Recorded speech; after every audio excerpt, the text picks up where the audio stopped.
তুমি যদি সহজে ইংলিশটা শিখতে চাও, খুব সহজভাবে, যদি ইংলিশটা তুমি মুখস্থ না করে শিখতে চাও, আজকের ক্লাসটি তোমার জন্য। আজকে আমি তোমাদের সাথে এমন কিছু কৌশল শেয়ার করব, আমি মনে করি আজকের পর থেকে সবাই ইংলিশটা তৈরি করতে পারবো, সবাই বানিয়ে বানিয়ে ইংলিশটা বলতে পারবো। তার জন্য অবশ্যই তোমাকে পুরো ক্লাসটি দেখতে হবে। আজকের পর থেকে যখন এই ধরনের বাংলা কথা বলবো যে আমাকে কাজটা করতে হবে, আমাকে কাজটা করতে হবে না, আমাকে কি কাজটা করতে হবে, আমাকে কাজটা করতে হয়েছিল, আমাকে কাজটা করতে হয়েছিল না, আমাকে কি কাজটা করতে হয়েছিল, সবাই এই ধরনের বাংলা কথাগুলি ইংলিশে বলতে পারবো এবং সবাই নতুন নতুন বাক্য তৈরি করতে পারবো। চলো দেখি। এখানে শুরুতে যে বাক্যটি রয়েছে, আই হ্যাভ টু কুক, আমাকে রান্না করতে হবে।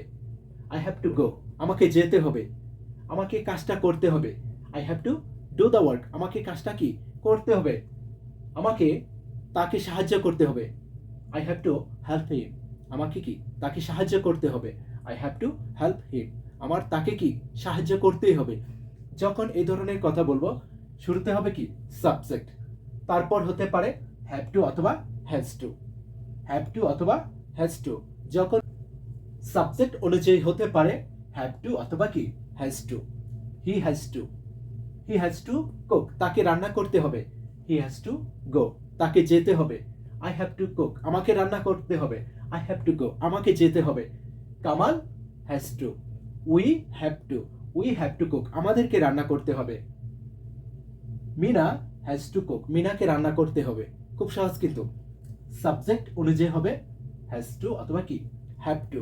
তারপর কুক গো এর পরিবর্তে তুমি যে কোনো একটি ভার্বের শুধু প্রেজেন্ট রূপ যদি বলতে পারো, যত ভার্বের প্রেজেন্ট রূপ এখানে ইউজ করতে পারবা তত বাক্য কিন্তু হয়ে যাবে। আই হ্যাভ টু কুক, আমাকে রান্না করতে হবে। আই হ্যাভ টু গো, আমাকে যেতে হবে। আই হ্যাভ টু প্লে, আমাকে খেলতে হবে। আই হ্যাভ টু রাইট, আমাকে লিখতে হবে। আই হ্যাভ টু রিড, আমাকে পড়তে হবে। হি হ্যাজ টু কুক, তাকে রান্না করতে হবে। কামাল হ্যাজ টু কুক, কামালকে রান্না করতে হবে। খুব সহজ কিন্তু। ওকে, এখন যদি না করি যে আমাকে কাজটা করতে হবে না, আমাকে রান্না করতে হবে না, আমাকে যেতে হবে না, তাকে কাজটা করতে হবে না, তাকে যেতে হবে না, সেই ক্ষেত্রে এখানে সাবজেক্টের পরে হবে ডু নট অথবা ডাজ নট। এই বিষয়টা আমাদের মনে রাখতে হবে। ডু নট অথবা কি ডাজ নট। যদি তাকে হ্যাজ বলবো কি ডাজ নট, কিন্তু যখন নেগেটিভ করব সেই ক্ষেত্রে ডাজ নট এরপরে হবে হ্যাভ, কখনো হ্যাজ হবে না। Okay, he does not have, Kamal does not have. সেই ক্ষেত্রে এভাবে সেন্টেন্সগুলি তৈরি করব যে আমাকে কাজটা করতে হবে না। I do not have to cook, আমাকে রান্না করতে হবে না। I do not have to do the work, আমাকে কাজটা করতে হবে না। I do not have to go, আমাকে যেতে হবে না। খুব সহজ কিন্তু। I do not have to cook, আমাকে রান্না করতে হবে না। You do not have to cook, তোমাকে রান্না করতে হবে না। We do not have to cook, আমাদেরকে রান্না করতে হবে না। They do not have to cook, তাদেরকে রান্না করতে হবে না। হি হ্যাজ টু কুক, তাকে রান্না করতে হবে। He does not have to cook, তাকে রান্না করতে হবে না।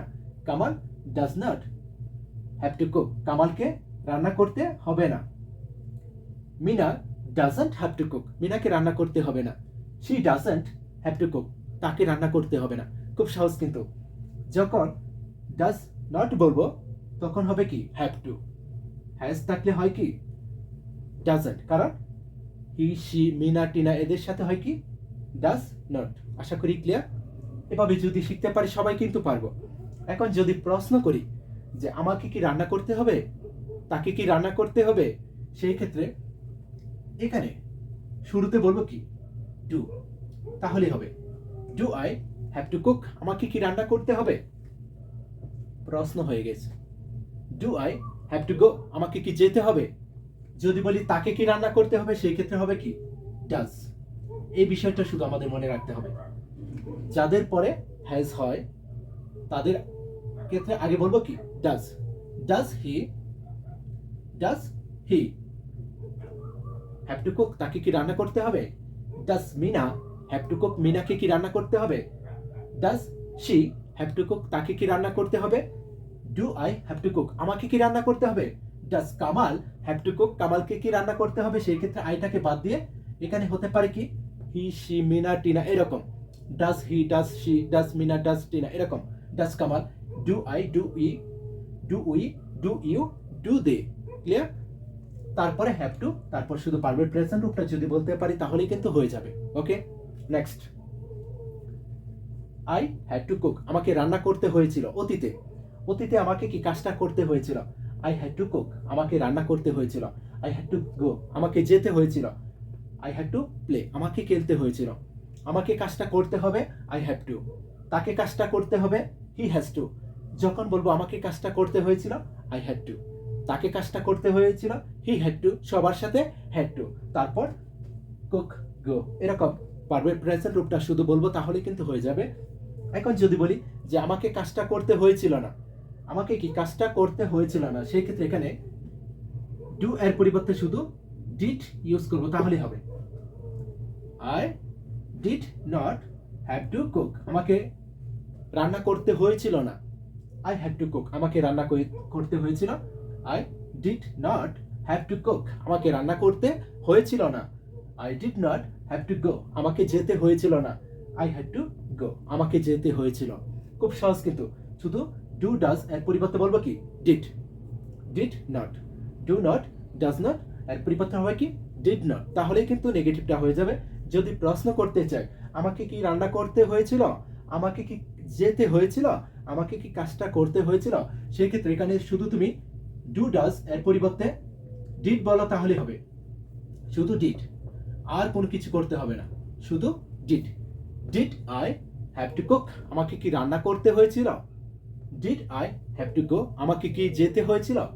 Did he have to cook তাকে কি রান্না করতে হয়েছিল? Did Kamal have to cook কামালকে কি রান্না করতে হয়েছিল? খুব সহজ। Do I have to cook আমাকে কি রান্না করতে হবে? Does he have to cook তাকে কি রান্না করতে হবে? Did I have to cook আমাকে কি রান্না করতে হয়েছিল?